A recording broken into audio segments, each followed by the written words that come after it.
Abalabi baffe abalungi aba Smart Media mbalamusizzaako nnyo, nyongera okubategeeza n'okubawa obubaka buno nti mukulike eyo mu Yidi era mwebalire ddala okusiba swoomu mwezi gwa Ramadhan ne mugumalako bulungi. Allah abawe empeera yammwe buli eyasiibye ennaku 3 ate n'oyongerezaako okuwerekera omugenyi Ramanzaani sittati y'ennaku 6 eyo nkulu nnyo, naye nga mbalamusizzaako nnyo era mbaagala nnyo, amanya n'eddoboozi nze Mubiru Smart. Ndi wano okubategeeza nti gwe ali eyo nga waliwo ky'otamanyi kyoyagala okumanya about music, noonyaako ku ssimu 0755410138 kuba ku nnamba eyo bagiseemu. Abasinga mwanguyirwa nnyo WhatsApp ejja kuba 0755410138. N'olwekyo nja kuba nkutuusa ku bintu bingi nnyo: kuyiga kukuba bivuga, kuyiga production, kuyiga kuyimba, kuyiga kuyiiya, kuyiga kusuna gita n'okutendeka banno. So n'ekisingako awo ndi wano okubategeeza nti ebibuuzo bingi nnyo ebadde bibuuzibwa abantu. Bannange basudde ne Kaferani yasinga okuyimba ne Sebatta. Ekyo njagala olwaleero gwe ategeera okikomye, okuleka atategeera kugenda nakyo mu maaso, naye gwe ategeera kikomye olwaleero. Teri yasinga munne kuyimba, buli omu yayimba butumwa bwe, buli omu yatuukiriza obutumwa bwe ku ekyo kye baamutuma. Ono baamugamba genda oyimbe, genda olange ebyaliwo, buli abantu ebyaliwo obabuulire ebiriwo, olange n'ebiriddawo.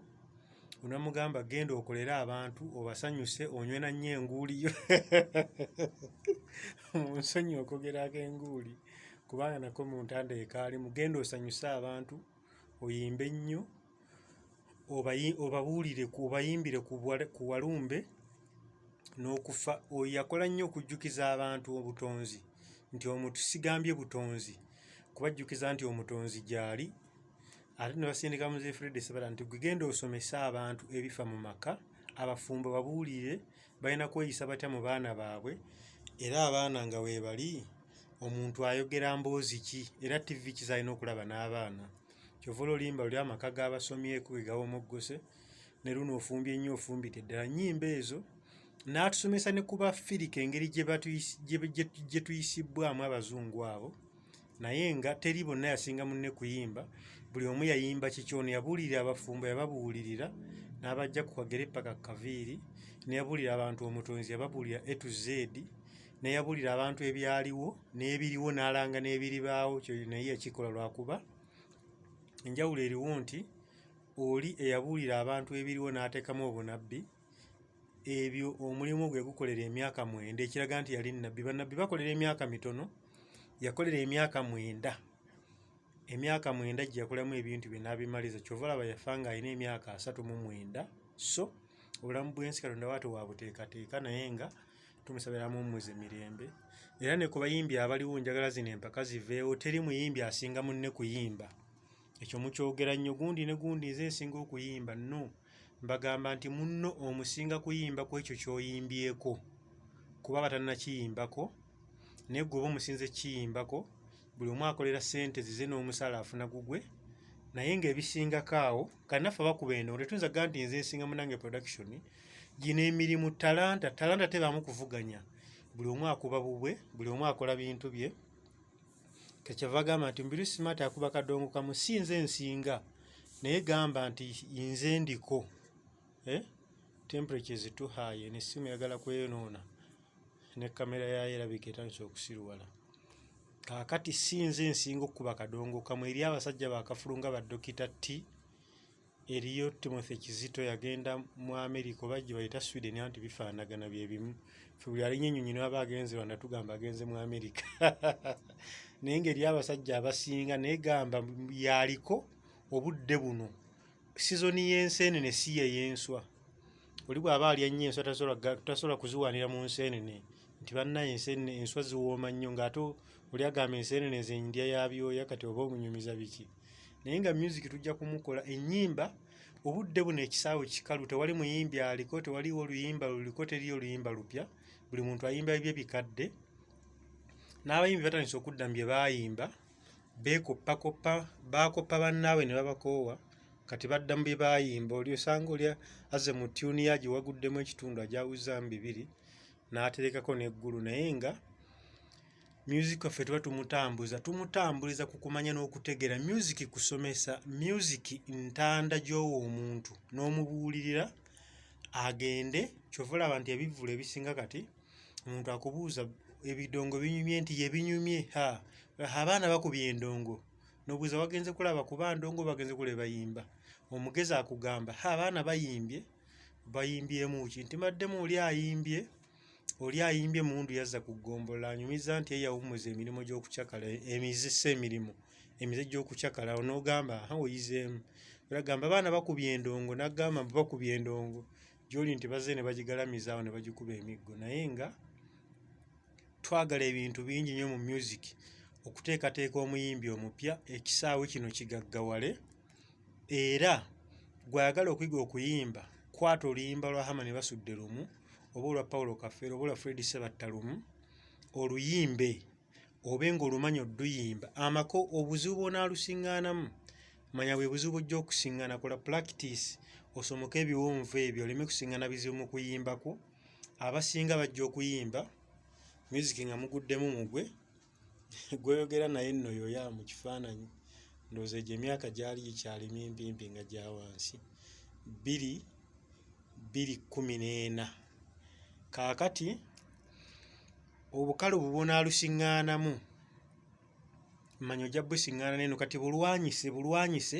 osomoka omanyi batugamba ebyafaayo bitugamba Katonda bw'omusaba ekkabada takuwa kkabada bw'omusaba emmeeza takuwa mmeeza akumereza muti mu luggya gufune ekirowoozo kuba kuyiyeko kugamba omuti guno kanfune mashini nguleke gukule mashini ejje gusale nfunemu embaawo bankoleremu kkabada Katonda talinyisa muntu kumutwala ku ddala tumusanya Katonda nsomose eddaala ontwale ku ddala tatwala ku muntu ku ddala ddala bw'omusaba okulinyisa eddaala akuyira bizibu ebizibu ebyo obirwanyisa n'obiwangula wakati mu byo mwe mubeera obuwanguzi busso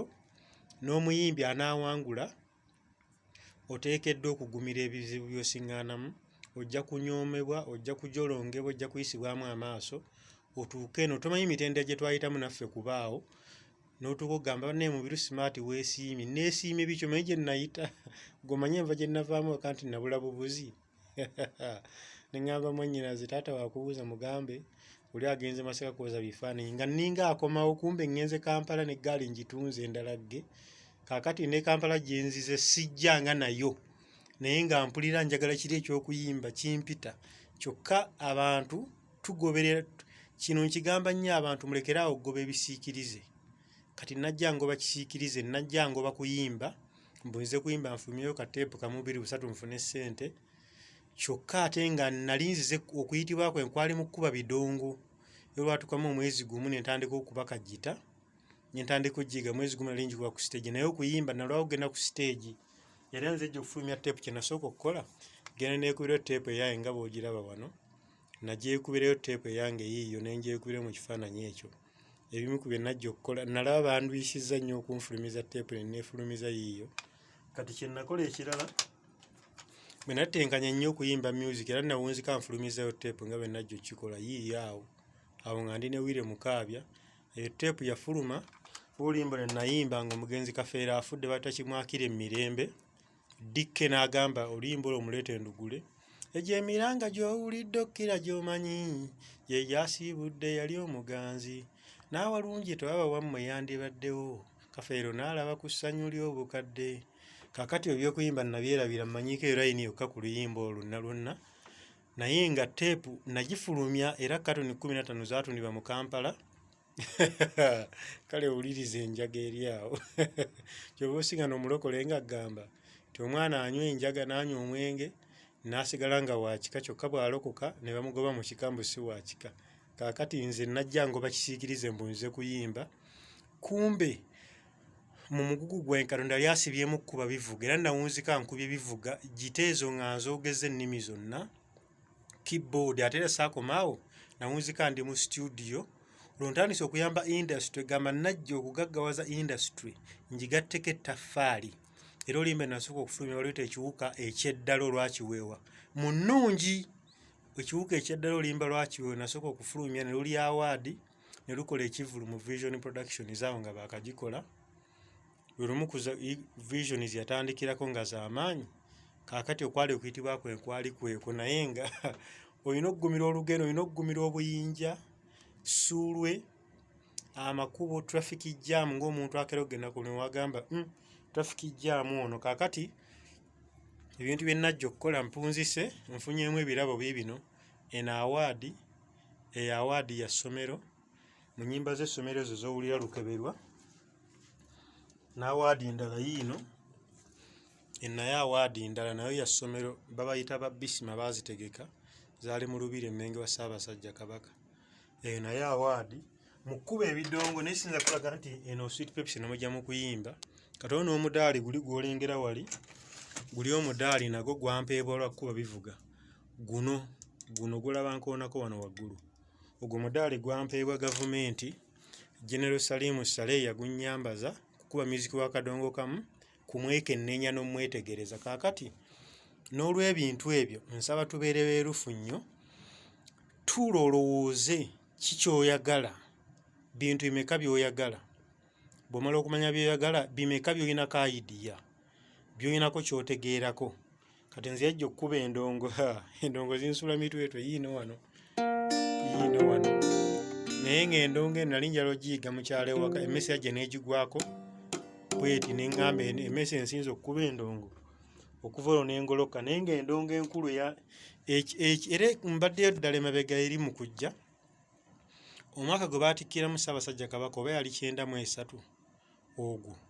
taata yali alima kati ng'alima ne mukulu wange mukalazi naye nze nga bandeka waka njoza bintu nakubafumbira mmere nga ndi mwana muto 93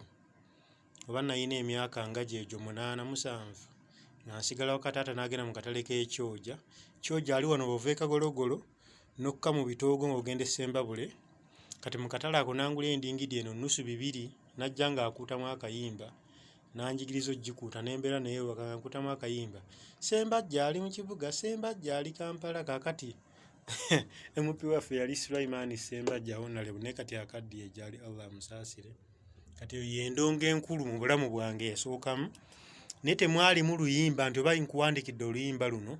kitegeeza ettu lyange lyalimu endongo kyova olaba nti endongo njiwa nnyo ekitiibwa njiina n'ewaka ne bwonkubira ekiro mbakambaka era suna bbe namanyi okunkubira ku mwendo ogw'ekiro endongo eyo mbakambake n'engisuna kubanga njimanyi bulungi nnyo njagala era njirina naye gwagala okuyimba ku byonna kikyomanyi kikyeweekakasa naggamba noonya ekintu ky'okola bagambi nti mu kubulawo okwo bakujulirire gundi singa abaddewo singa gundi abaddewo kino tekyalibaddewo ekito kyalibadde kiwedde naye nga music is a talent, music is a calling, music talent, music calling. Kati okuyitibwako kuliwa tolimbalimba nsi eno bweze nawandiika oluyimba ekyali mu ddungu naye nga mu ddungu tewagendayo kyova olaba Sudi yawandiika ekyali mu ssabo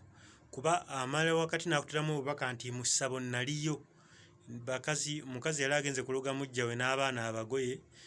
abatte gwe baali bayise mu bigoye n'abuukayo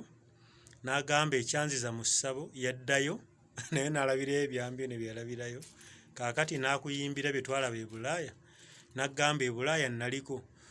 alina we yagambira nti baakyalako mu makaawo ag'omwami Muguuda nga mulimi alunda n'embalaasa atunda bifeekera asuza ne siringi buwumbi baamusanga ku turakita mu ttuntu ng'akoola kobbo kakati muzeeyi ate ggwe kinootawagala enzi n'odda naawe okkoowa ng'omuntu gwe batenze mu kitundu asinga obugagga nga n'emyaka gisusse 7 yabaddamu nti nze okuba omugagga ekimala bwali bunyiikivu na kusiba mu nnimiro kati obutanyiiza eyampa ebingi Katonda siteekeddwa kwerabira nkumbi ddamula kaakati obumalirivu n'obunyiikivu bintu bikulu nnyo kati kyova olaba nti nange oba kiro oba misana siteekeddwa kwerabira music ddamula studio sigivaamu mbeeramu nvaamu ne ŋŋenda ewaka nendya emmere ne neebaka ne nnaabako n'enkyusa engoye n'enkomawo ne mbeerako ne famire yange n'enkomawo naye nga ddamula yuno music production abasinga mumanyi Mbiru Smart gwe muwulidde mu studio naye nga Mbiru Smart ono studio si ye muzimbye, studio ebayambye kumumanya naye kyamuzimba yali music live show. Mubiru Smart yakubanga